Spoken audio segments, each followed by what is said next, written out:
Last week, Atlanta City Council President Cesar Mitchell said the dispute was at a standstill and the rhetoric needed to be toned down. He said it was time to resolve the issue so it doesn't affect Maria Karstarfin, who officially becomes the school system's leader next week. The new superintendent has got to be focused on transforming APS, and this issue will do nothing more than saddle her efforts to do that.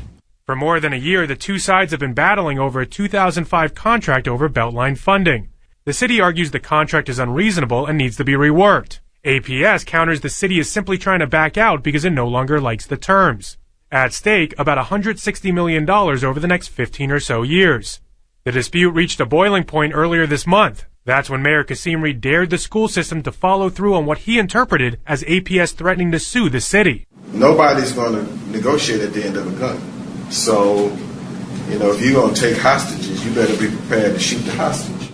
APS outgoing Superintendent Errol Davis wanted the dispute resolved before Karstarfin took over, but he now recognizes that won't happen. The next superintendent will have to lead these discussions and unfortunately probably be distracted by these discussions. But Davis is confident APS is legally in the right and hopeful the city will come around. There are legal remedies available to us. They're available to anyone who has a contract. It's not threatening to use them. It's just that, people should understand that there are limits to how long one can discuss, particularly when monies are owed. As for Karstarfin, Davis says it'll just be a matter of multitasking. The issues are not that complex. I doubt whether it's going to dominate her agenda. It doesn't dominate mine, but it's a real issue. It will be one of many real issues she will have to deal with early on. Council President Mitchell has vowed to begin efforts to bring the city and APS together at today's city council meeting. Jonathan Shapiro, WABE News. WABE's broadcast license is held by the Atlanta Board of Education. Georgia school districts recently found out how their students fared on state-issued tests for grades 3 through 8. The news was good for most of Metro Atlanta, but as WABE's Martha Dalton reports, next year's results will likely be different. This year, the majority of Georgia students passed the Criterion Referenced Competency Test, or CRCT. For example, in DeKalb County, 86% of third graders met or exceeded reading standards. In Fulton County, 94% of third graders passed reading. State Testing Director Melissa Fincher says next year's scores probably won't be that high. We are increasing the expectations for student learning, and so we don't expect to have large numbers of students proficient like we currently see. The new test, called Georgia Milestones, won't be strictly multiple choice like the CRCT. Students will have to explain some answers and show their work on math problems. They'll also need to get more questions right to pass. Dr. Dana Rickman is the Director of Policy and Research at the Georgia Partnership for Excellence in Education. It's not going to mean that the child is not as smart as they were last year, or that they're not learning as much as they were last year. It just means that we've raised the bar and made it harder. Rickman says the new system should give a more accurate count of how students are performing. Martha Dalton, WABE News. From the WABE Traffic Center in DeKalb County, an accident at I-25 northbound. The outer loop north of I-20 is on the right shoulder. In downtown Atlanta, a disabled vehicle on the connector southbound at 14th Street is on the left shoulder. Atlanta weather, partly cloudy, scattered showers today, high in the upper 80s. Partly cloudy right now, 73 degrees. It's 7:10. This is Morning Edition from NPR News. Good morning, I'm David Green. And I'm Renee Montaigne. For more than 1 billion Muslims around the world, the holy month of Ramadan is now underway. Over the next 4 weeks, Muslims will abstain from food and drink from dawn until dusk, at which point the fast is traditionally broken with an elaborate meal followed by lots of tea and sweets. For many in Iraq, this year's Ramadan will be a bleak one. Extremists have taken over much of the country and show no sign of easing the fighting, even with the arrival of the holy month. NPR's Alice Fordham reports from Baghdad on a subdued celebration. In Abu Afif candy store, the cooks are hard at work, layering paper-thin pastry, drenching it in rose petal syrup, and sprinkling chopped pistachios over wide steel dishes of their famous baklava. We're coming to shop as Ramadan has arrived, says Nas Johnny, stocking up on pounds of the pastries. There's also rainbow-coloured candy and cherry-topped cakes, but not many buyers. One customer, Muhammad Ali, reckons people have been afraid to shop since Sunni extremists took control of much of Iraq and vowed Baghdad would be next. This situation in the country this time is not good for everyone. In recent years of relative calm, Baghdadis have spent the warm Ramadan nights out in parks, malls, newly opened fairgrounds. Ali says that's changed. All of us stay in the home in the evening, but before we're going shopping in the coffee shop with the friends, going everywhere, restaurant at the night, but now, no. Nice to meet you. How are you? Usually people buy new clothes during Ramadan too, but across the street Abbas Karim is watching music videos in his elegant and very empty gentleman's outfitters. It's a wartime situation, he says. Business is down to 5% of what it was, and people are saving their money for an emergency. The emergency so many people in Baghdad are afraid of, since long-standing sectarian tensions flared this month and Sunni militants took over much of the north and west of the country. They're led by the extremist group known until recently as the Islamic State of Iraq and Syria, or ISIS. In a dramatic Ramadan statement yesterday, the group rebranded as just the Islamic State and declared authority over all Muslims worldwide. They plan to take Baghdad and are thought to have infiltrated territory around the city. Ayman al-Tamimi is an analyst at the Philadelphia-based Middle East Forum. He thinks the militants will push forward through Ramadan. I don't really think in terms of fighting ISIS ever really lets down during Ramadan. I think just things continue as they are, actually. At least from what I've observed in the past, say, during ISIS operations in Iraq during the month of Ramadan. Flush with money and weapons captured in Iraq, the group could push further into their territory across the border in Syria. Activists in the crucial Syrian city of Aleppo fear an onslaught. The extremists may even have a religious imperative to fight harder. Many Islamic scholars believe that those killed in battle during Ramadan are particularly blessed. The analyst, Tamimi, thinks the Sunni militants will also use the sacred month to shore up support in the areas they control. Even last Ramadan, the group was powerful in Syria, and as well as fighting, its members put on Quran reciting competitions and distributed Teletubby toys to children. In the sweet shop, Muhammad Ali says he wishes Ramadan would bring the sects together, not push them apart. In Ramadan, Sunnis and Shiites all break the fast at sunset. All the people break the same time and praying in the same time. This make us one union and heart to heart, not a difference for us. He says war makes Iraqis weak, but he hopes Ramadan could make them strong again. Alice Fordham, NPR News, Baghdad. Here in Washington, the U.S. Supreme Court wraps up its term today, and once again we are waiting for a major decision on the Affordable Care Act. The High Court is set to rule on whether the health insurance that for-profit employers offer to their workers has to include birth control, even if the employer has a religious objection. Our colleague Steve Inskeep spoke to NPR White House correspondent Scott Horsley about the case. The Affordable Care Act has already been before the U.S. Supreme Court, and the majority of it, the essence of it, was upheld. We're talking about a narrower case here. That's right. So the stakes are not quite as high in this case as they were 2 years ago when the law as a whole was sort of on trial. But this is an important provision of the law. It says health insurance plans must include birth control, along with other preventive services, at no additional out-of-pocket cost to the patients. And while that requirement has been controversial, especially with Catholic bishops and other religious institutions, the administration has pretty much stuck to its guns here. This requirement grew out of a recommendation from the Institute of Medicine, which said that there would be real benefits to making birth control more widely available in a country where nearly half of all pregnancies are unintended. And so if that requirement is struck down by the Supreme Court, it would be a real blow for the White House. So how are Hobby Lobby and these other employers building their case against having to do this? Well, they say they have a religious objection to offering some of the forms of birth control that are covered under the law, and they say that forcing them to include that in their insurance plans violates the Religious Freedom Restoration Act. Now, there's a question, because these are for-profit companies, whether they're entitled under that act to exercise religious freedom. So that's sort of the first question that the Supreme Court has to answer is, are for-profit employers even covered under that law? And if the answer to that is yes, then the court has to perform a sort of balancing test to say, is the government's interest in making birth control more widely available, does that justify putting this kind of burden on for-profit companies?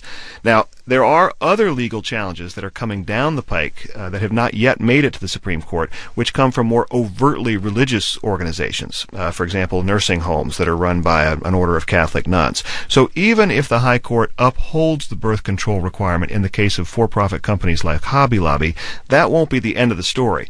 On the other hand, if the High Court says even Hobby Lobby doesn't have to provide this kind of coverage, then I think the contraceptive requirement is pretty much done for. Are there other provisions of this law that are proving as controversial as contraception?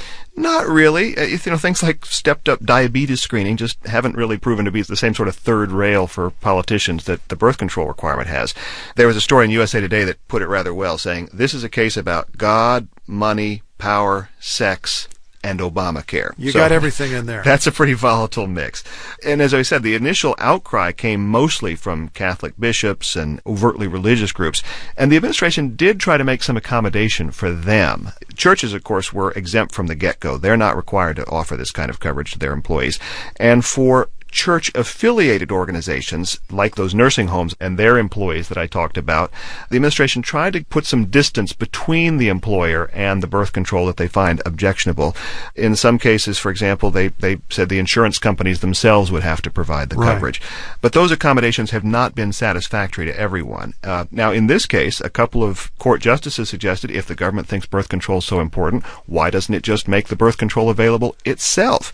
And that's kind of an example of how, in its effort to steer clear of a big government single-payer system, Obamacare has left us with a more complicated and, in some cases, more conflicted system. Scott, thanks. My pleasure, Steve. That's NPR White House correspondent Scott Horsley speaking to our colleague Steve Inskeep about a major decision on the Affordable Care Act expected from the Supreme Court today.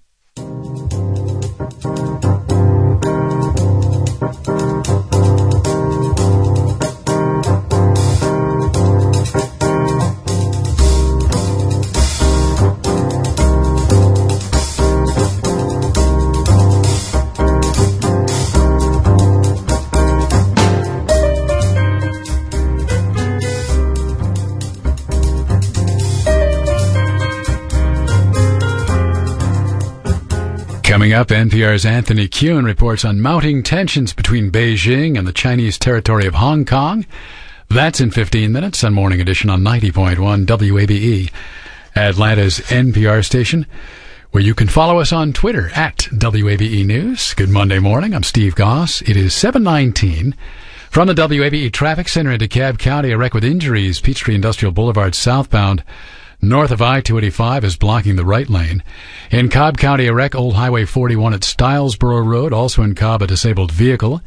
I-285 northbound, the inner loop north of Cobb Parkway. And in Gwinnett, watch out for an accident, Jimmy Carter Boulevard westbound at I-85. Atlanta Airport reports plenty of parking space available. All lots are open.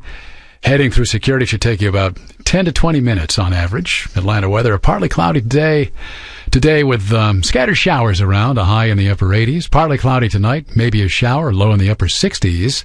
And then sunshine with isolated showers tomorrow, and a high in the low 90s. It's partly cloudy, 73 degrees. Support for WABE comes from historic Barrington Hall on the square in downtown Roswell, where on July 12th and 13th, a recreation of the 150th anniversary of Roswell's Civil War surrender to federal troops takes place. Information at southerntrilogy.com. And from Emory Healthcare, the only healthcare system in Georgia with 2 hospitals, Emory University and Emory St. Joseph's, achieving Magnet recognition, America's highest award for nursing excellence. More at emoryhealthcare.org/magnet. It's summertime, the living may be easy, and donating your old car, truck, or boat is even easier. Just call the WABE Vehicle Donation Program at 1-866-901-WABE or donate securely online at WABE.org. And thanks. This is Morning Edition on listener-supported 90.1 WABE. It's 7:21.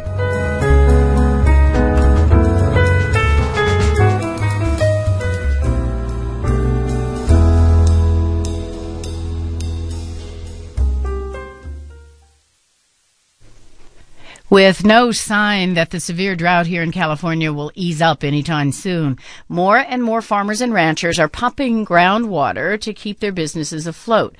In the state's farm-rich Central Valley, a record number of permits are being issued to drill new wells. But as KQED's Sasha Coca reports, water experts are warning that without regulation, the state's groundwater reserves could be sucked dry. Steve Arthur practically lives out of his truck these days.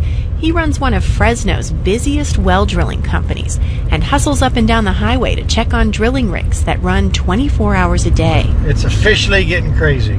We go and go, but it just seems like we can't go fast enough. He says he's lucky if he gets 3 hours of sleep a night. There's just so much going on with these crews running through the night that there's always a problem someplace. Arthur says his company's got an 8-month waiting list. I mean, it's just amazing the amount of people that call and want wells. A customer called me this morning, and I'm supposed to do 2 for him. He said add 14 to the list.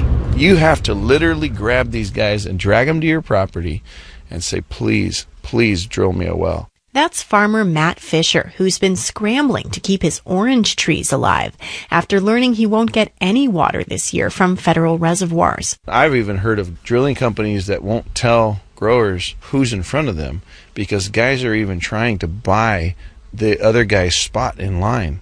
If you have to pay a guy $10,000 for his spot in line, that's cheap compared to what you're going to lose if you lose your whole orchard. It's not always about losing trees. Right where a brand new almond orchard will be planted, a drilling rig bores a hole in the earth 2,500 feet deep. All told, this well will cost the farmer about $1 million. Esto le llamamos el doghouse. Juan de la Cruz works on this rig 12 hours a day, 7 days a week, carefully guiding the drill bit. He's standing in a little shack next to the drill hole that they call the doghouse, where workers keep a log of the layers of sand and clay they find. 2 other essential pieces of gear, a microwave and a fridge. Pues hay nopales, hay zucchinis.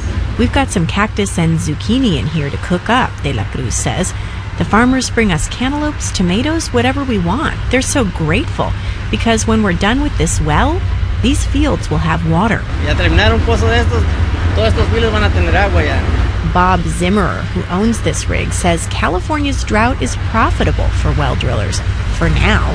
I mean, we can't keep sustaining this amount of overdraft. We all know that. At this point in time, we don't want to keep on going on at this pace. It's more of a temporary fix. That's a sobering admission from a well driller. California's aquifers supply 40% of the state's water in normal years, but in this drought year, it could be as high as 65%. State officials estimate water tables in some parts of the Central Valley have dropped 100 feet below historical lows. Groundwater pumping could also put more stress on the San Andreas Fault, whose moving plates can cause earthquakes. And those aren't the only consequences.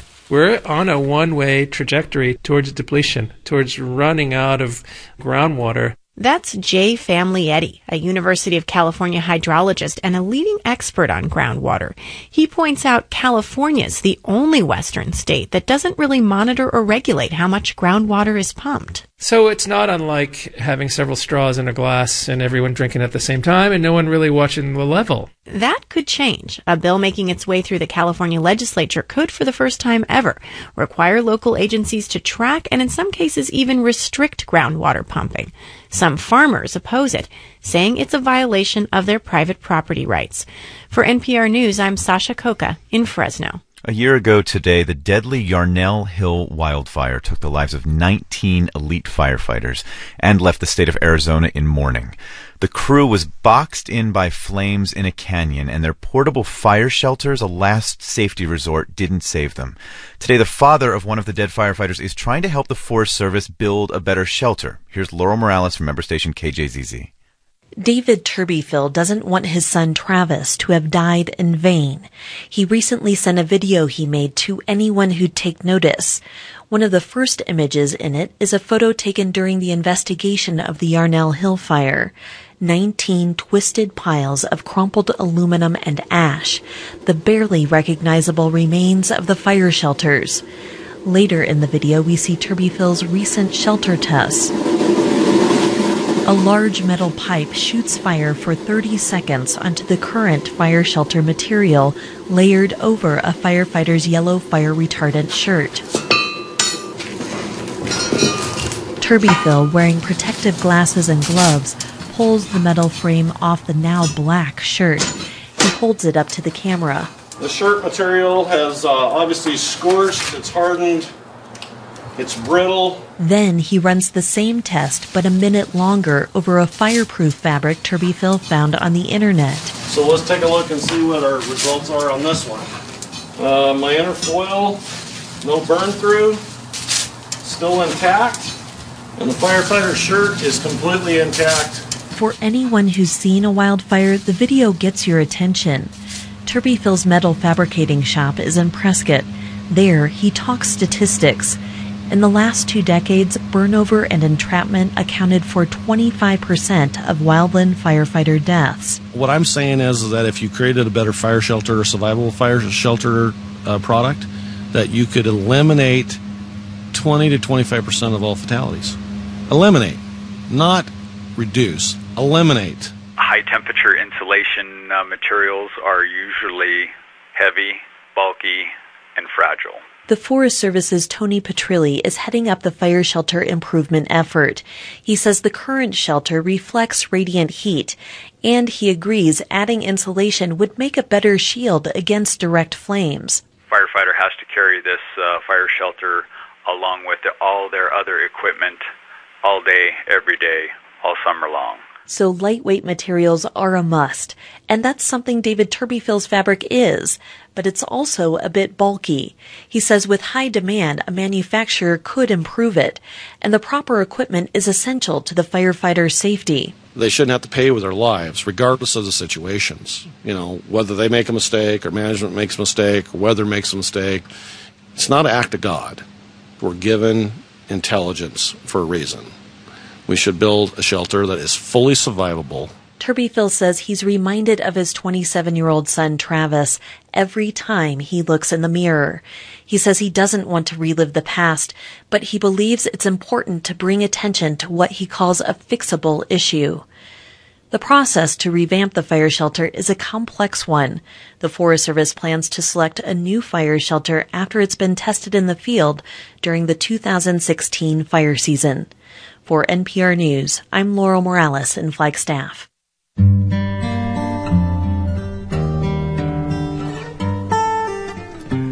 This is NPR News. Support for NPR comes from NPR member stations and from the Public Welfare Foundation, supporting coverage of workers' issues. More information at publicwelfare.org. From the George Lucas Educational Foundation, creator of Edutopia, a source for what works in education. Learn more at edutopia.org. From Gevalia, over 150 years of Swedish expertise dedicated to the art of coffee making. Gevalia, rich, never bitter. And from the Corporation for Public Broadcasting. This is NPR. A new study suggests that preschoolers are more flexible thinkers than adults, that they're much more adaptable in figuring out how gadgets and new toys work. NPR's Michelle Trudeau reports later this half hour on Morning Edition on 90.1 WABE, Atlanta's NPR station. It's 7:30. Support for WABE comes from Kenny Leon's True Colors Theater Company, presenting the romantic comedy Same Time Next Year starring Felicia Rashad and Kenny Leon. Opening July 8th at the Southwest Arts Center. Tickets and information at truecolorstheater.org.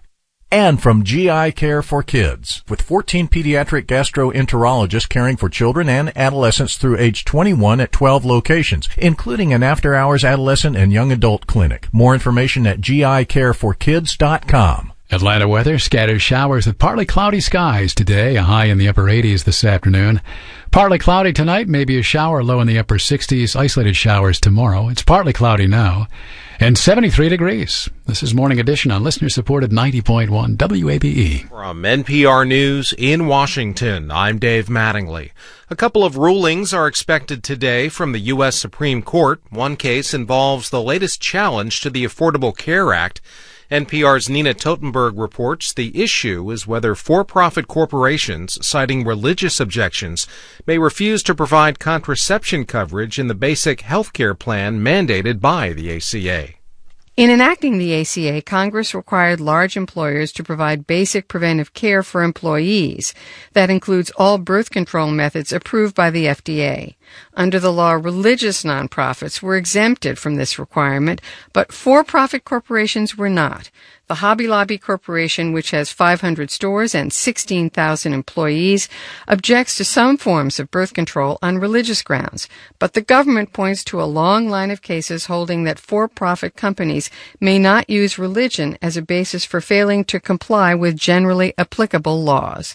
Nina Totenberg, NPR News, Washington.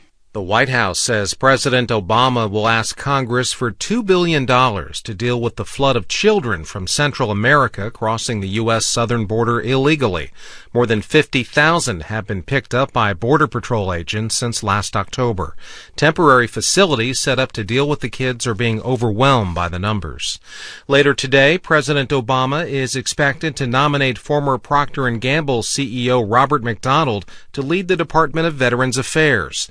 NPR's Scott Horsley says if he's approved by the Senate, McDonald would replace Eric Shinseki, who resigned last month amid reports of widespread problems at the VA. A White House official calls McDonald a master at complex operations, who spent more than 3 decades at Procter & Gamble, earning praise for his management of a worldwide workforce. He'll need that experience to overhaul the VA, where the White House's own investigation found serious and systemic problems that contributed to long wait times for veterans and, in some cases, falsified records. McDonald himself has spent time in uniform, 5 years in the Army after finishing near the top of his class at West Point. His uncle is a Vietnam veteran who gets treatment from the VA. Scott Horsley, NPR News, Washington.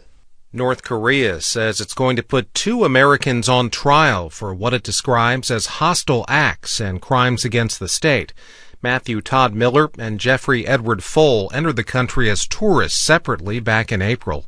North Korea's official news agency says Pyongyang has evidence against the 2, including their testimonies. State media say Miller demanded asylum after destroying his tourist visa. Police in New Orleans say they're still looking for 2 men who exchanged gunfire on Bourbon Street in the French Quarter. The crossfire left 9 people wounded.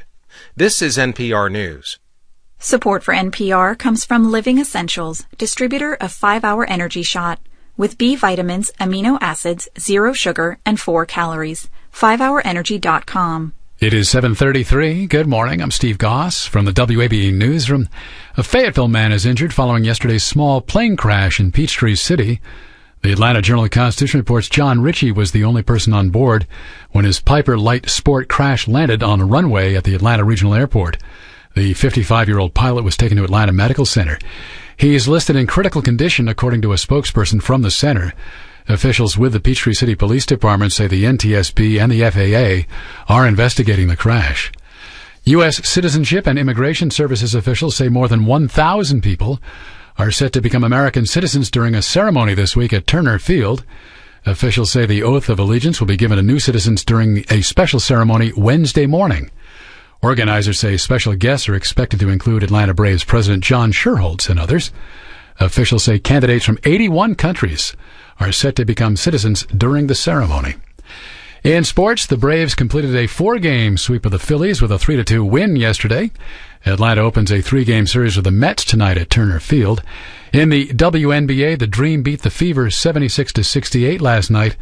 Atlanta plays Indiana again tomorrow night at Phillips Arena. Support for WABE comes from Premier Logic, helping corporate entrepreneurs and business leaders accelerate digital innovation and take their ideas to market. More conversation at fasttrackminute.com. Premier Logic, we fast-track your next big idea. From the WABE Traffic Center in Atlanta, a stall on the connector southbound at 14th Street is on the left shoulder. In Gwinnett County, a wreck. Jimmy Carter Boulevard westbound at I-85 in DeKalb, a wreck with injuries. Peachtree Industrial Boulevard southbound north of I-285 is blocking 2 right lanes right now. This is WABE News. Residents of Hong Kong are pushing for more say over how they are governed. Results are in today on a referendum organized by democracy advocates aimed at giving Hong Kong voters power over choosing their own leader. Hundreds of thousands of residents cast ballots over the last 10 days. The vote is non-binding, but pro-democracy leaders hope it will apply pressure on China's Communist Party, which in any event has denounced the vote. Joining us to tell us more is NPR's Anthony Kuhn. He's in Hong Kong. Good morning. Good morning, Renee. Give us a little background before we get into this referendum about the relationship between mainland China and Hong Kong. Right. It was exactly 17 years ago tomorrow that Hong Kong, which used to be a British colony, reverted to Chinese rule. And the terms of the deal were that Hong Kong could keep its capitalist system, including a Western-style separation of powers, an independent press and judiciary for 50 years. And Hong Kong residents were also promised that they could start electing their own leaders in 2017. The issue is how they nominate the candidates for that position. Right now, the law says that all the nominations must be made by a committee, and that committee is basically composed of pro-Beijing loyalists. So the referendum called for Hong Kong people to directly nominate the candidates for their own leaders. And who exactly organized this vote? The organizers are a movement called Occupy Central, and as their name implies, they plan to occupy the city's financial district if Beijing puts together a plan for elections which they say does not meet international standards. And basically this group has the support of Hong Kong's pro-democracy politicians. But again, the vote itself, this referendum, it's not binding. That's correct. It's unofficial, and Hong Kong's basic law does not say anything about referendums. It's basically just, to show what the people think about it. It's a political tactic. That's right. It's to tell Beijing that people in Hong Kong want an election in which they have a real choice. And I think the message is clear. Nearly 800,000 people voted in a city of 7 million, and Hong Kong's top 2 officials have made remarks to the effect that this is a serious matter, and the referendum's message is not to be ignored. Well, Beijing is not ignoring it. In fact, they were very much against this referendum. What's the official reaction now? The official reaction has been critical and even scornful, and some media have warned of dire consequences if protesters occupy the central business district. One paper even warned that the People's Liberation Army might have to come out and restore order. Before that, they set the tone with an official policy paper that said that whatever autonomy Hong Kong enjoys is at Beijing's discretion. It can be revoked. And to opposition leaders, that is, a betrayal of the terms of the handover. And, they want to say you cannot treat Hong Kong just like any other city. There was a promise of autonomy that has to be respected. And where does it go from here? Well, the atmosphere here is tense and politicized, and tomorrow organizers say at least 150,000 people will turn out for pro-democracy street protests, as they have had every year since the handover at this time. In some years, they've been able to make Beijing step back. They may be able to make Beijing say that, we miscalculated public opinion in Hong Kong. But right now, Beijing has been taking a hard line on dissent and politics, and it's pretty hard to see how they would back down right now. NPR's Anthony Kuhn speaking to us from Hong Kong. Thanks very much. You're welcome, Renee. In September, Scotland will vote on whether to break away from the United Kingdom and declare independence. Ahead in our business segment, why North Sea oil and gas are central to that economic debate. NPR's Ari Shapiro reports in 10 minutes on Morning Edition on 90.1 WABE. Support for WABE comes from the AJC Decatur Book Festival. Veronica Roth, author of the Divergent series, visits Agnes Scott College July 10th to speak about her book, For a Divergent Collection, also featuring Marie Lu, author of the Legend series, littleshopofstories.com. Partly cloudy skies now, 73 degrees at 90.1 WABE. I'm Steve Goss. It's 7:40. It's Morning Edition from NPR News. Good morning. I'm Renee Montaigne. And I'm David Green. Today in your health, online therapy. It is a growing trend in mental health. But first, we knew this was coming. A study has found that when it comes to figuring out unfamiliar gadgets, preschoolers reign supreme. They outsmart even college students. The research comes from the University of California at Berkeley, and as Michelle Trudeau reports, it's not that these youngsters were born into a more tech-savvy world. There's more going on here. Ever wonder why children can so easily figure out how to work the TV remote, or why they totally get apps on your smartphone faster than you? Psychologist Alison Gopnik researches this impressive ability in young children. So how do they think? What are their minds and brains doing that let them learn as much as they do and as quickly as they do? To explore what's going on in a young child's mind, Gopnik and her colleague Christopher Lucas recruited a group of preschoolers, brought them into her lab to see if the kids could figure out what causes a certain tiny machine to turn on. A machine that had a particular kind of cause and effect, in this case a machine where a block made the machine light up and play music. Would the children be able to figure out how the machine worked by seeing a pattern of blocks that made it go and blocks that didn't make it go? Here's the experiment in progress. Okay, now let's see what happens when we put triangle and ball on the machine together. Look at that! The machine turned on! Researcher Sophie Bridgers is running the experiment, putting different shaped blocks on top of the machine. A 4-year-old sits opposite, watching intently which blocks make the music turn on and which don't. Okay, so let's see what happens when we put triangle on the machine. Are you ready? Let's see. Look at that! The machine did not turn on. After being shown a whole series of different shaped blocks, the children are then asked if they can make the machine turn on. What will the children do in that crucial question about making the machine go? Trying to see if very young children could figure out cause and effect. Over 100 preschoolers, 4- and 5-year-old boys and girls were tested. Also tested 170 college students. What we discovered to our surprise was not only that 4-year-olds were amazingly good at doing this, but they were actually better at it than grown-ups were. The children were more than twice as good at solving the problem as the adults. But wait, how can preschoolers beat college students? These little kids can't even tie their shoes or read. Plus, conventional wisdom contends that young children really don't understand abstract things like cause and effect till pretty late in their development, certainly not as young as 4 or 5 years old. No one would have thought that they could take a pattern of statistics, say the fact that one thing was correlated with another, and figure out whether that one thing caused the other thing to happen. But these preschoolers are doing just that. Based now on several studies, Gopnik believes children approach solving the problem differently than adults. Children try a variety of novel ideas, unusual strategies to get the gizmo to go.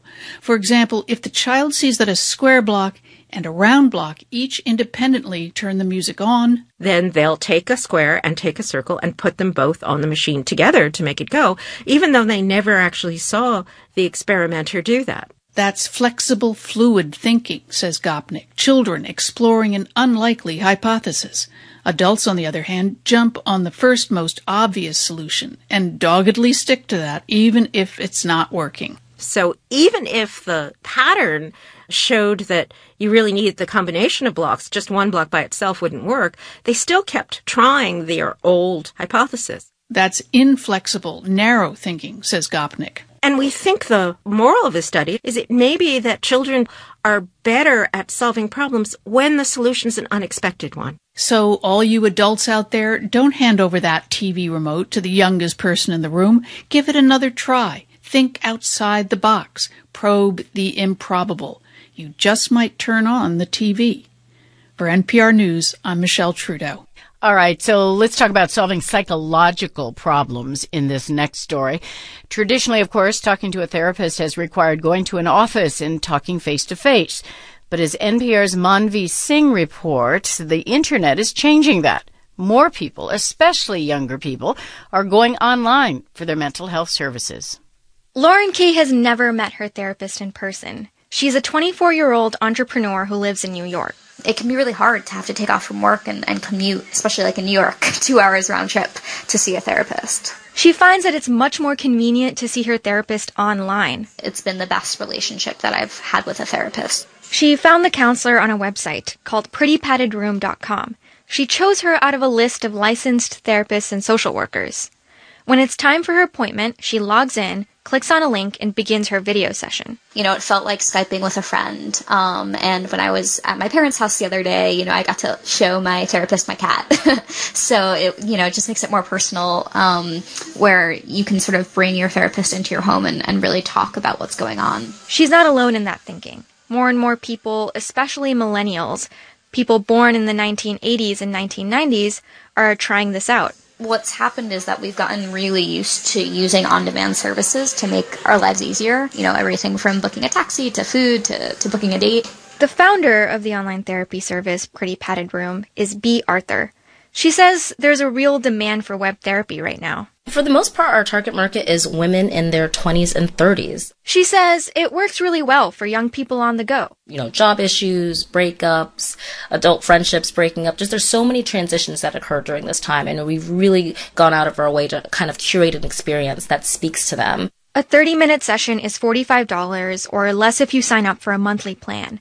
There are 9 therapists to choose from, based all over the country, and patients from all over the world can use the service. We have clients in Belgium, Saudi Arabia, and Korea. I mean, it's been amazing. Pretty Padded Room isn't unique. A bunch of other companies have the same idea. There's a website called Breakthrough, another called Virtual Therapy Connect. The list goes on and on. Studies suggest that therapy online can be just as effective as in person. Lynn Bufka is with the American Psychological Association. I think we have a lot of promising data suggesting that technology can be a very good means of providing treatment. I don't think we have all the answers yet. There are cases where therapy online may not work. Online therapists usually don't treat people with severe issues, especially those who may be contemplating suicide. Privacy is another concern. To protect confidentiality, some of these companies use special teleconferencing software with extra security. And then there's the issue of licensing. Therapists are licensed to practice by individual state boards. Bufka wants to see a special certification for therapists who live in one state and want to treat people who live elsewhere. We'd like to see a little more mobility and flexibility with that because certainly for licensed psychologists, the standards are pretty similar across state lines. Sorting these issues out is crucial because as the world continues to move online, people are increasingly looking for mental health care on the internet. This is going to be the new way. That's John Kim. He's the founder of The Angry Therapist, another online service. As communication technology gets better, Kim thinks online therapy will continue to grow. Before, when the internet was on dial-up and stuff, it was really hard to do something like this. But now, you could literally see a teardrop. You could, Skyping with someone is just as effective, sometimes if not more, than in person. When you open up your laptop or on your desktop, you just see your therapist and it's a lot more casual. It takes away the stigma of therapy. Kim sees clients both online and in person, and he says some of his clients actually feel more comfortable chatting on Skype than they do talking face-to-face. Manvi Singh, NPR News.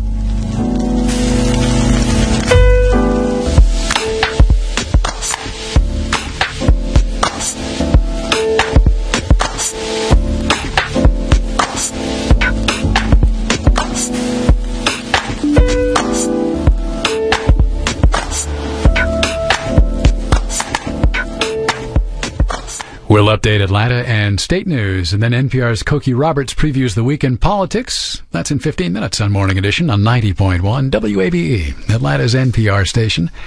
Good morning, I'm Steve Goss. It is 7:49 from the WABE Traffic Center in DeKalb County. An accident, I-20 westbound at Maynard Terrace is in the right lane. In Clayton County, watch out for a wreck I-75 northbound at Highway 54. And in Cobb County, an accident I-75 southbound at the South Loop. Atlanta weather, partly cloudy today with scattered showers, likely a high in the upper 80s. Partly cloudy tonight, maybe a shower, a low in the upper 60s. And then for tomorrow, mostly sunny with isolated showers, a high in the low 90s. Sunny and mid-90s, maybe a shower on Wednesday. It's partly cloudy right now, 72 degrees. Support for WABE comes from MARTA Police, who use the latest technology and 2,000 cameras. Riders can help police by reporting something unusual. Say something at 404-848-4911. MARTA's See and Say app is also available for free download. And from Emory Healthcare, the only healthcare system in Georgia with 2 hospitals, Emory University and Emory St. Joseph's, achieving Magnet recognition, America's highest award for nursing excellence. More at emoryhealthcare.org/magnet. This is John Weatherford. Here at WABE, we'd like to congratulate our news and production staff. This year, their work won an Atlanta Press Club Award, an Edward R. Murrow Award, 3 Georgia Association of Broadcaster Awards, and 10 Associated Press Awards. Your support funds meaningful community coverage year-round. Thank you for making all this possible. This is Morning Edition on listener-supported 90.1 WABE. It's 7:51.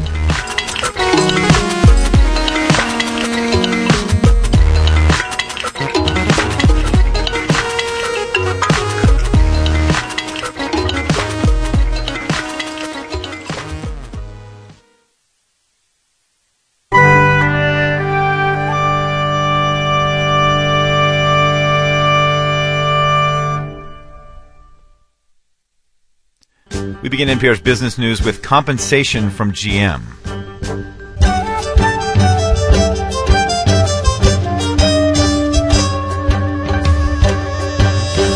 Today we're expecting General Motors to announce a plan to compensate victims of accidents caused by faulty ignition switches. GM says the switches were responsible for at least 13 deaths and 54 crashes. CEO Mary Barra has said that there will be no cap on payments. She says she's given Kenneth Feinberg, who administered the government's $7 billion fund for 9/11 victims, complete independence in administering payouts. Feinberg is scheduled to release details of the eligibility and scope of the compensation program later today.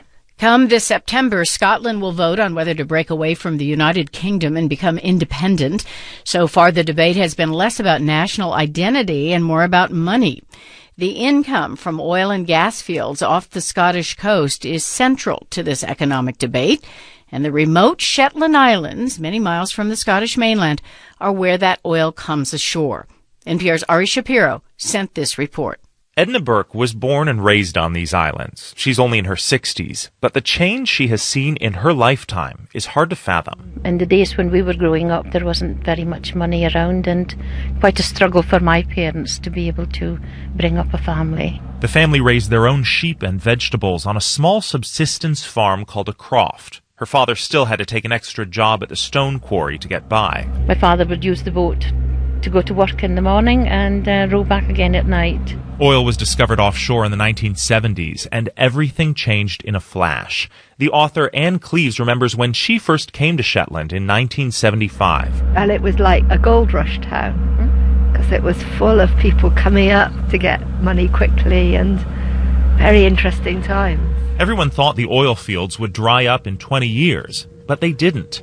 Buildings that went up as temporary housing 40 years ago are still in use today. The waterfront holds a bunch of old cruise ships that are now floating dormitories for the workers. And thanks in part to oil money, Shetland has some of the best roads, schools, and arts programs anywhere in the UK. All this for a remote island cluster of barely more than 20,000 people. We've been driving for miles through barren hillsides with nothing but sheep and grass. And now we're at the mouth of an inlet known as a voe in the local Shetland dialect, and this is Sullom Voe. It's the largest oil and gas terminal in Europe. On the horizon, I can see crude oil storage tanks, a processing plant, a power station, and a flare stack, a tall tower burning off the waste gases. Shetland was basically ignored by all the governments until the mid-1970s, and then lo and behold, what did we find off our shores? Oil and gas, and everything changed. Jim Dixon used to be the harbour master at Sullom Voe. At its peak, he was guiding 800 tankers a year through the terminal. This would all be of passing local interest if it were not for a vote coming up in September. Scotland will decide whether to leave the United Kingdom, and Shetland's oil and gas is central to the debate. In fact, it's the mainstay of their economic argument, as they say.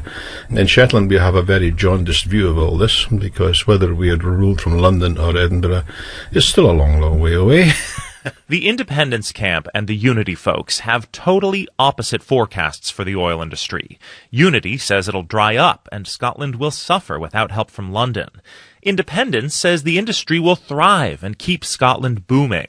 David Bell is an economist at Scotland's University of Stirling. There are a lot of people out there who seem to think that there is some calculation that can be done that will give it a clear answer here, but that's not the case. He says when it comes to future income from Shetland oil and gas, the best anyone can do is make an educated guess.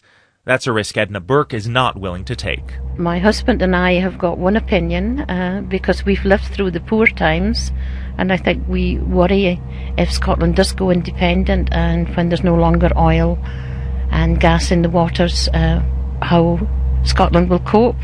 But the younger members of our family hold a totally different opinion, so we don't discuss it. It's not hard to find people who are willing to take the risk. Steve Mitchell has been out kayaking, even on this wet, cold day. He moved up here about 16 years ago to run the island's only dairy farm. I think a lot of people are maybe pinning a lot of hopes on the gas and oil industry if it does go to a yes vote. Maybe slightly falsely. I think it will still have benefits for an independent Scotland, but not maybe as much as some people think. Still, he's planning on voting for independence. For him, it's not a question of economics. It's about national identity. And he says he would rather see Scotland governed by Scotland. Ari Shapiro, NPR News, Shetland. And our last word in business today is, I can see it coming to the Alamo tonight. Last week, the owner of the largest private collection of artifacts from the Alamo turned them over in a ceremony at the site of the epic 1836 battle. Give a huge, raucous, boisterous welcome to our friend, Mr. Phil Collins. Explaining why we just heard David sing, that's the Texas Land Commissioner thanking the donor Phil Collins. Yes, that Phil Collins. I can't believe this. The British pop star behind hits like Sussudio and In the Air Tonight is also, turns out, a major Alamo enthusiast. I've had a love affair with this place since I was about 5 years old. It was just something I used to go and play in the garden with my soldiers. He got hooked as a kid in the 1950s watching Davy Crockett, King of the Wild Frontier on television. Crockett was among the 200 Americans who defended the Alamo against 1,500 Mexican troops. Collins even wrote a book about his fascination, and then a Texas filmmaker made a documentary called Phil Collins and the Wild Frontier. It's the real stuff that you know, someone touched this. This was actually there, and that's what thrills me. In total, Collins has collected more than 200 Alamo items, including a rifle used by Davy Crockett himself. So many items that an entire new building is being put up at the Alamo to house his collection. Big collection, whole new building at the Alamo. Just take a look at Phil now.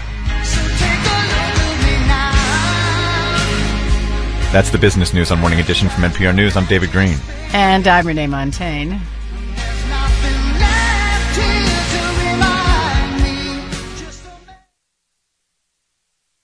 Support for NPR comes from NPR member stations and from Angie's List, connecting consumers with user-reviewed contractors, an online marketplace, and concierge support for home improvement services.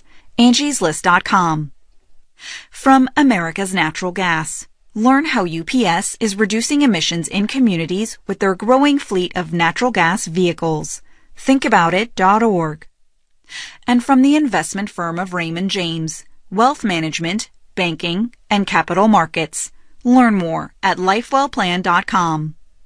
This is NPR. And this is listener-supported 90.1 WABE Atlanta, a broadcast service of the Atlanta Public Schools. It's a minute before 8. Support for WABE comes from 6 Star Service, an Atlanta independent Subaru specialist in Decatur, providing maintenance and repair for Subaru vehicles. More information available at 6starsvc.com.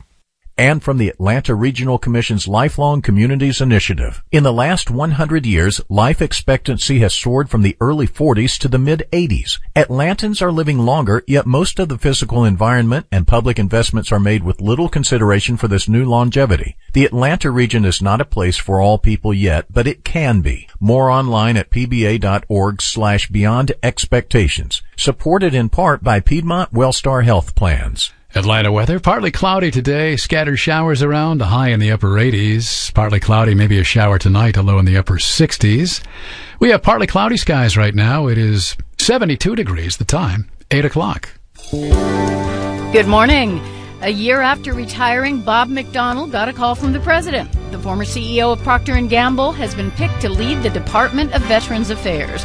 It's Morning Edition from NPR News. Georgia's new expanded gun carry law goes into effect tomorrow. We'll have details at 8:06 this morning on 90.1 WABE.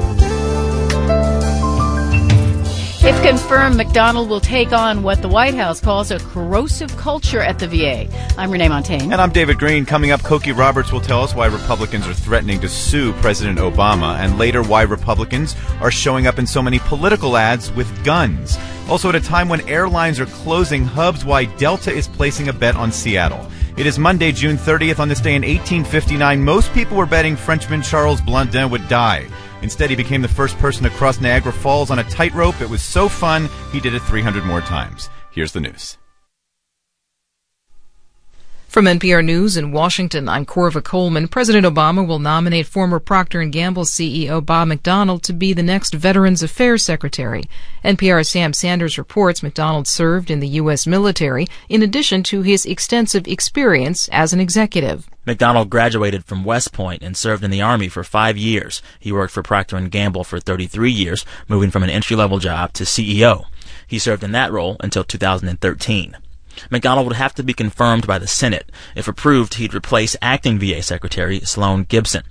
Scandal has beset the VA over the last several months, with reports of long delays for veterans to see a doctor and cover-ups of those long wait times.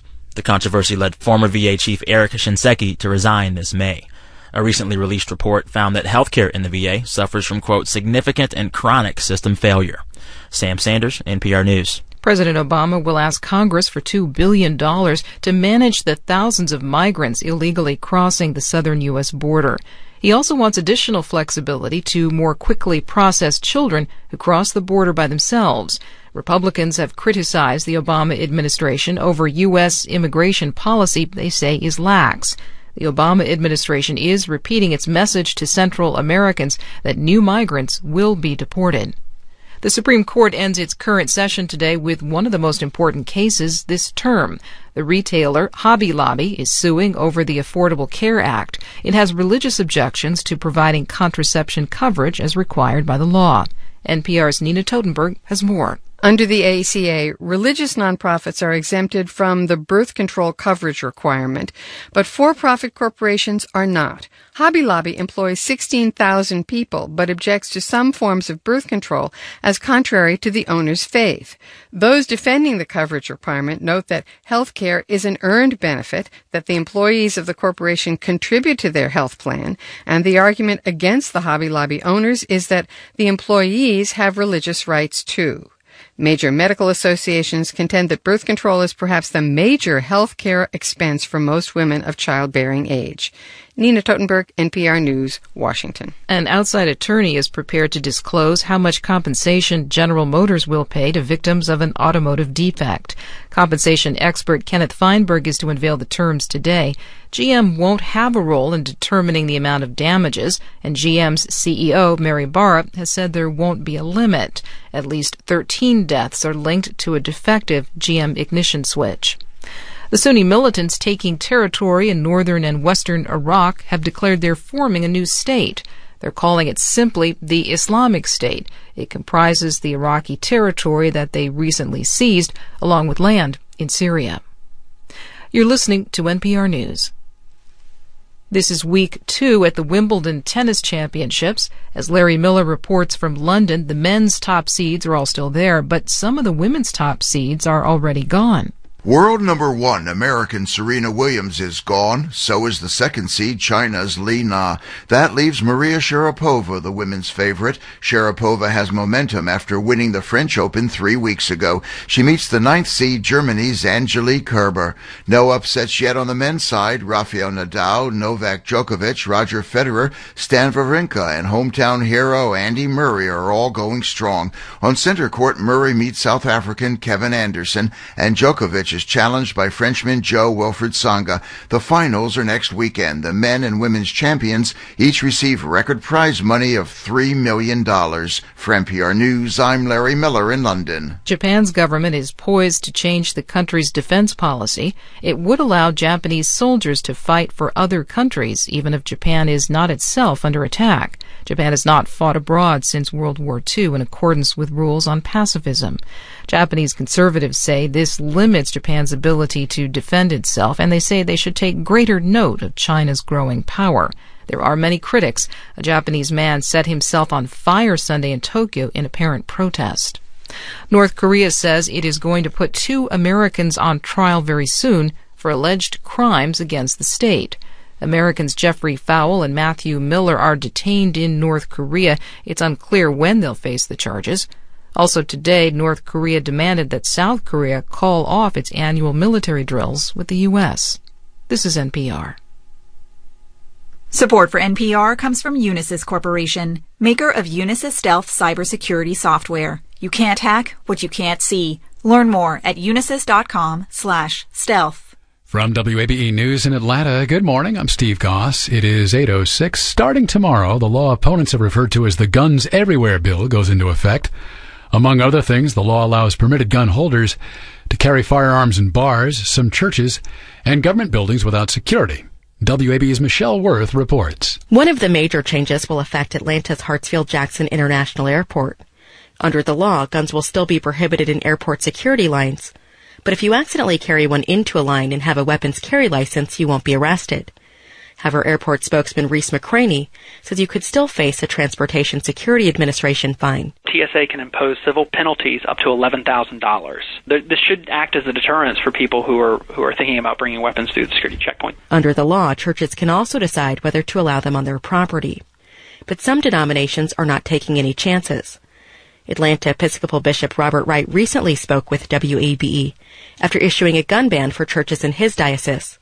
The culture is moving in a sort of be suspicious, arm yourself to the teeth against neighbor.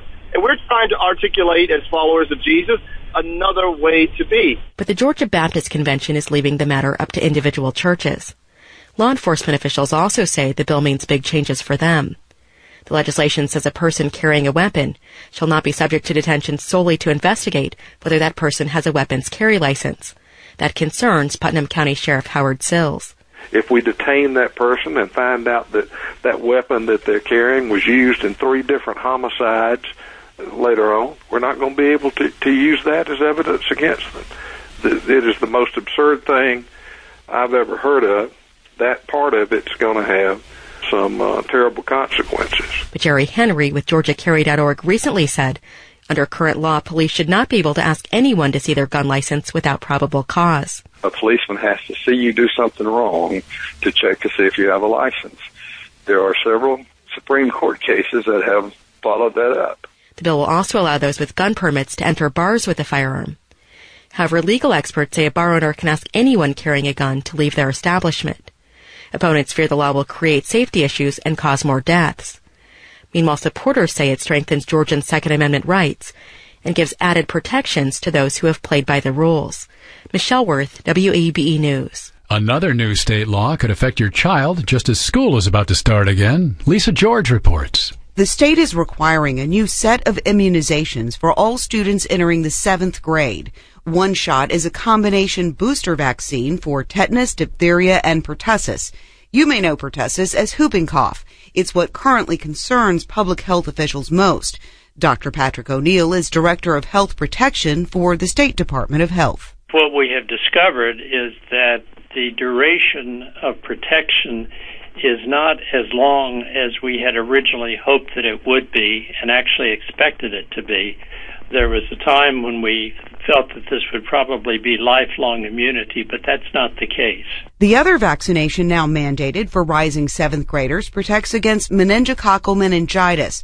Dr. O'Neill says the overall incidence isn't especially high, but teenagers are the most vulnerable to the disease, and the death rate can be as high as 50%.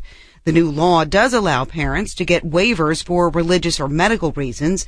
The newly mandated immunizations are based on recommendations from the American Society of Pediatrics.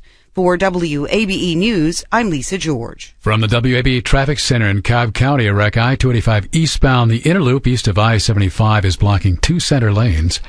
Atlanta weather, scattered showers around today with partly cloudy skies, a high in the upper 80s. It is partly cloudy right now. 72 degrees. The time is 8:10. This is Morning Edition from NPR News. Good morning. I'm David Green. And I'm Renee Montaigne. Faced with a huge influx of Central American children arriving at the U.S.-Mexico border, President Obama today is presenting Congress with a set of proposals to deal with the problem. The arrival of tens of thousands of unaccompanied children and teenagers has overwhelmed shelters in the border region.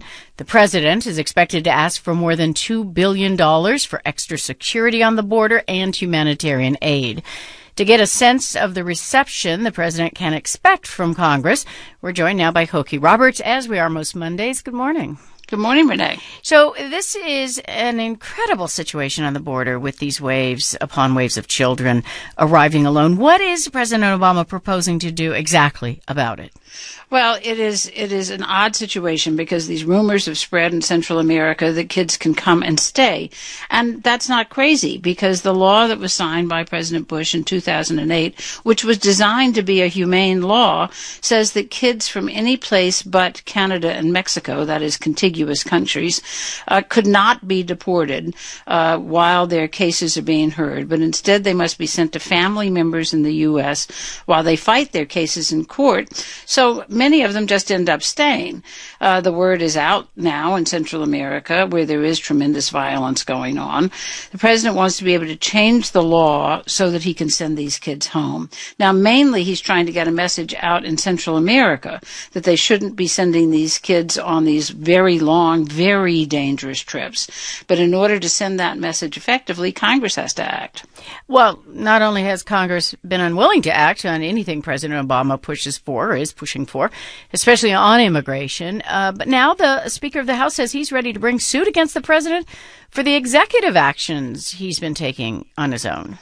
Right. So even though the Republicans in Congress might agree with the president on the kids on the border issue, it's hard to see how they get past what's now just this incredible lines drawn in the sand atmosphere that we're dealing with here in Washington. Any attempts at reaching across the aisle have been thwarted by both sides, and now the message of the congressional primary season has been don't do it. Don't reach across the aisle. So the Speaker, dealing with that political reality, is saying he'll sue the president over what he calls unconstitutional power grabs by the executive branch. Now, he hasn't said exactly what particular actions he's threatening to sue over, but he has been, and other Republicans have been, chafing over things like changes in immigration, the minimum wage for federal workers, implementation of Obamacare, changing the way that has rolled out. All of those things have Republicans saying that the president is skirting Congress in an unconstitutional fashion. Now, and the president's response has been to dismiss the lawsuit as a stunt, a political ploy playing to the Republican base. But you have seen similar lawsuits over the years. Yeah, I've seen them come, and I've seen them mainly go from the left and the right. Essentially, what you have is members of Congress over the years suing because they disagree with the president on his decisions. And the court has generally said that members of Congress don't even have the right to sue. They don't have standing because they haven't been harmed by the president's actions. Still, in looking at the history, it does tell you something, Renee, which is that political parties are always foolish to align themselves with one branch of government or the other because their positions change and they find themselves in an untenable place. What they pronounce as principle in an administration they don't like, they denounce as politics in one they do. We saw it all through the Reagan years when the Democrats insisted on congressional prerogatives and railed against the president. Now we're seeing the reverse. Well, Corey, we just have a few seconds here, but this reminds us that the Supreme Court weighed in pretty firmly on the side of Congress last week on the question of President Obama's appointments during a congressional recess. Right, and Justice Breyer's argument that the Senate is in recess when it says it's in recess seems pretty clear. We'll see what that means for the president's ability to get appointments through. The first one up is likely to come right away with his replacement for the head of the Veterans Administration, Bob McDonnell. Koki, thanks much. That's commentator Koki Roberts. And let's hear more about that nomination that Koki just mentioned. Bob McDonald was CEO of Procter & Gamble, and now, if confirmed by the Senate, he'll be running the Department of Veterans Affairs. The White House says that agency is under-resourced and is suffering from a, quote, corrosive culture that led staff to fake their reports about how long veterans are waiting to get health care. Here to talk to us about that more, NPR veterans correspondent Quill Lawrence. Quill, good morning. Good morning. So what can you tell us about Bob McDonald? Well, the pick's a surprise. It wasn't really on any of the short lists that were kicking around in public anyway. McDonald graduated from the U.S. Military Academy at West Point in 1975, near the top of his class, but he only stayed in the Army about 5 years, and he finished up as a captain, then took an entry-level job at Procter & Gamble and worked his way up to president and CEO. So the White House is touting his achievements there, managing a Fortune 500 company with 120,000 employees. The VA has more than double that number, but it's in the ballpark. You say a surprise candidate. I mean, not a medical background. You know, he did go to West Point, but that was 35 years ago. They're touting his job at Procter & Gamble. I'm just putting things together here. Are they really focusing on someone with management skills to try and come in and help this agency? Yeah, that's the main conclusion people are reaching this morning. The White House says that McDonald had stayed involved with the military. He's got vets in his family. His uncle was exposed to Agent Orange in Vietnam and gets care at the VA. But the pick follows some suggestions that the VA doesn't need a former military general, but more an expert on customer service and someone who knows how to oversee a $100 billion budget and a huge civilian staff. And in the light of recent scandals, I guess the business term would be a turnaround expert? Turnaround expert, yeah. I mean, the agency has been in the news and in a lot of trouble. And I mean, just give us a sense of, you know, the job ahead if he is indeed confirmed, Quill. Well, the VA has this double whammy of vets coming back from Iraq and Afghanistan who did more deployments on average than other veterans. They have high rates of PTSD and blast wounds like traumatic brain injury. And at the same time, there are about 10 million vets from Vietnam and earlier wars who are hitting their 70s and 80s, and they need the kind of medical care that older people need. So they're all heading to this system that uses scheduling software that is from before the Internet was invented. So the former head of the VA, General Eric Shinseki, tried to put a goal in place that all patients would be seen within 14 days of when they asked for an appointment. The White House now says that that was an unrealistic goal, but the bureaucrats in the VA, their bonuses depended on it. So many of them lied about how quickly they were seeing their patients so they could be appearing to meet that goal. You talk about the burden that the agency is facing right now. I mean, in terms of the customer service that Bob McDonald will be trying to bring, these long wait times, I mean, not the only complaints that veterans have been concerned about. No, there are a lot of issues. The scheduling one is more on the veterans' health side. That's one of 3 branches of the VA. There are plenty of other health issues, like especially mental health and the high rate of suicide among veterans, perhaps 22 per day.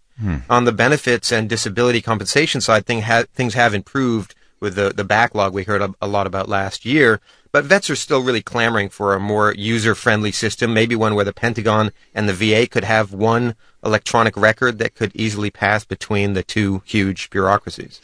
Quill, Renee and Koki just spoke about the relationship between the president and Congress right now. It's not exactly rosy. When it comes to Veterans Affairs, I mean, there is a bipartisan VA reform bill that might be soon going to the president's desk. Even with all this contentious feel right now, could this be a nomination that goes through free of election year politics? Maybe. We're initially hearing positive signs from senators in both parties, particularly Republican senators, coming out and saying this is a good man with business experience. But even as you hear them coming out in a positive response, you can see the larger healthcare debate playing out. I mean, Democrats will say, sounds like a good man, but we want to see if he's committed to sufficiently staffing the VA and repairing its infrastructure. Republicans say, he's a good man, but he needs to purge this corrupt staff and use more market-based solutions to solve problems within veterans' health. All right, NPR's Quill Lawrence. Thanks a lot, Quill. Thank you. You heard him on Morning Edition from NPR News. Education experts have long warned of the dangers of summer brain drain. Students often forget some of what they've learned in school over the summer. But some experts say summer learning programs can help prevent learning loss. Dr. Dana Rickman is the Director of Policy and Research at the Georgia Partnership for Excellence in Education. Ideally, you'd want kids to be going all the time with just little breaks in between. But even 4 weeks in the summer, you're gonna see some impacts there, and that's certainly better than not having that experience at all. WABE's Martha Dalton recently visited a summer learning program for middle and high school students. We'll have that story for you in 15 minutes. On Morning Edition on 90.1 WABE, Atlanta's NPR station. Good Monday morning. I'm Steve Goss. It's 8:19 from the WABE Traffic Center in Cobb County. An accident. I-285 eastbound, the interloop east of I-75 is blocking two center lanes. In Atlanta, a wreck on the connector northbound, south of University Avenue. In DeKalb County, an accident I-20 westbound at Maynard Terrace is on the right shoulder. Also in DeKalb, a wreck, Suzanne Drive at North Decatur Road. And if you're on your way to the airport this morning, all parking lots are open. Inside, security checkpoint wait times average between 10 and 20 minutes. Atlanta weather. Partly cloudy today. Scattered showers are likely. A high in the upper 80s. Partly cloudy tonight. Maybe a shower with a low in the upper 60s. Sunshine, isolated showers tomorrow with a high in the low 90s. It's partly cloudy. 72 degrees. Support for WABE comes from Anderson Creek Retreat, an outdoor lifestyle community near Amicalola Falls, offering home sites and connected green space, miles of trails and trout streams on 1,200 acres next to the National Forest. Online at AndersonCreekRetreat.com. You are starting your day with Morning Edition on listener-supported 90.1 WABE. It's 8:21.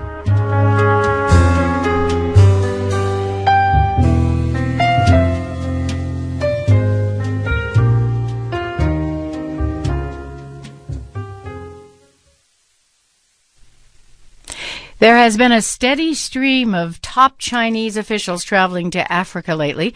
China's president made the continent his first foreign trip after taking office last year. The Chinese premier was in Kenya last month. And late last week, Vice President Li Yuanchao wrapped up a trip to Tanzania and Zambia. Africa is big business for China and getting bigger. That's the topic of a new book, China's Second Continent. Howard French is the author. He's a former New York Times reporter. And when Steve Inskeep reached him in Uganda, he asked Howard French why countries like Zambia and Tanzania are of particular interest to China. First of all, in Zambia, China is interested in copper. Zambia is one of the two or three of the world's largest copper exporting nations.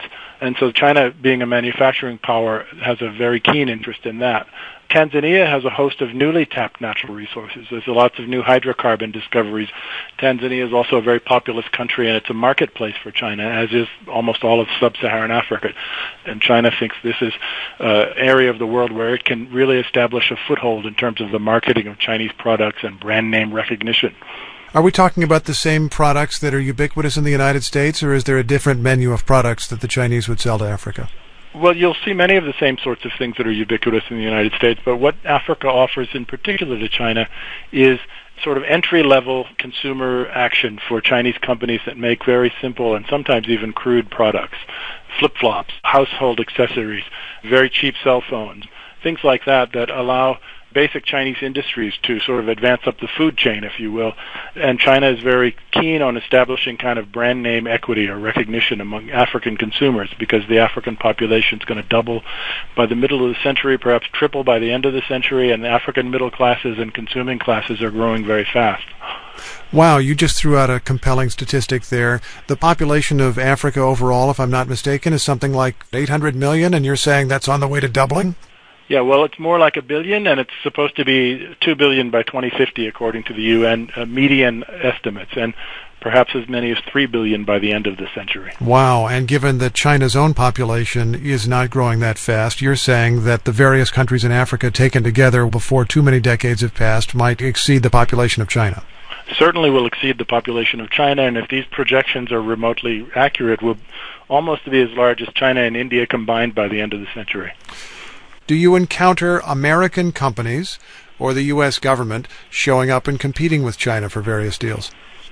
One of the things I came across is the existence of American funding through the Millennium Challenge account. These are projects whose financing is guaranteed by the American government. Very large-scale projects, $200 million projects to build a new airport or some road system or something like that. And I was stunned to discover American companies simply didn't bid for these projects. And so in a city like Bamako, Mali, I was stunned to emerge from the old airport and to see right next door, with this American funding, the Millennium Challenge account, a Chinese company was constructing a new airport.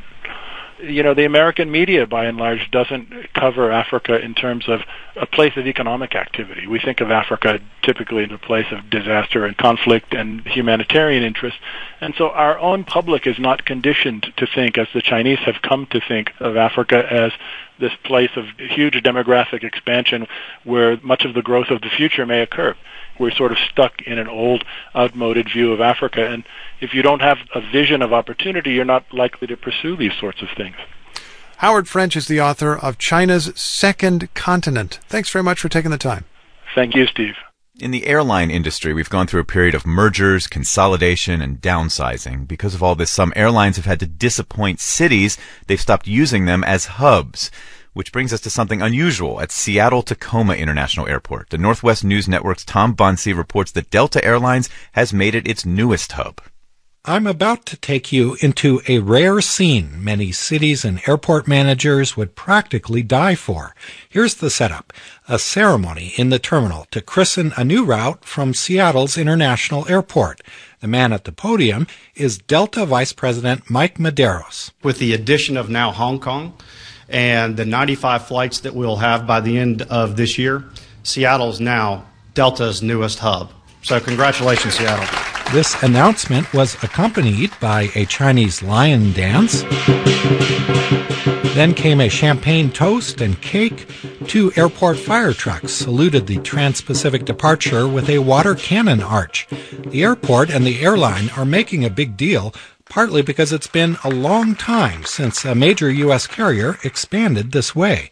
Delta's Medeiros says by year's end, his carrier will roughly triple its daily departures from Seattle. I think we're in a really unique position because our merger is in the distant past, and all the consolidation, at least from Delta's perspective in our network, is done, and so now we're in a position of growth. The Atlanta-based carrier says Seattle is ideally situated to be its Pacific gateway. You look at the vast majority of the traffic that flows over the United States to Asia, and where does it go over? It goes over Seattle. Delta's buildup has attracted the attention of competitors. The CEO of United Airlines recently mused out loud to analysts that Delta chose Seattle only because the best Pacific launch pad of San Francisco was already taken by United. Some Wall Street analysts and rival executives wonder if Delta has forsaken the discipline that nursed the airline industry back to health. Alaska Air Group CEO Brad Tilden claims Delta's rapid growth on his home turf is adding too many seats. We believe our competitors' actions are creating a surplus of capacity in many of the markets we serve, which we'll be dealing with until supply and demand come back into balance, which is something that we do believe will happen. Delta calls its expansion disciplined and says it is filling its seats. One of the twists here is that Seattle-based Alaska Air and Delta are long-term contractual allies. Pacific Northwest travelers will now get ringside seats to see if 2 airlines can be partners and rivals at the same time. Passengers waiting in the terminal see potential upside from the dogfight between what you might call airline frenemies. Travelers Eric Parrish of Seattle and Travis Rivard of Minneapolis hope added competition pushes down airfares. That'll be nice to be able to come out to the West Coast more, hopefully cheaper, going from hub to hub, be able to fly out to Seattle for cheaper from Minnesota. Any competitor should be able to come in and take on somebody else. Allegedly, we have free markets here. There are airports and politicians around the country that would fall over themselves to lure or keep just one airline's hub, never mind 2. Noteworthy here is that Seattle's Airport Authority didn't need to give away the store.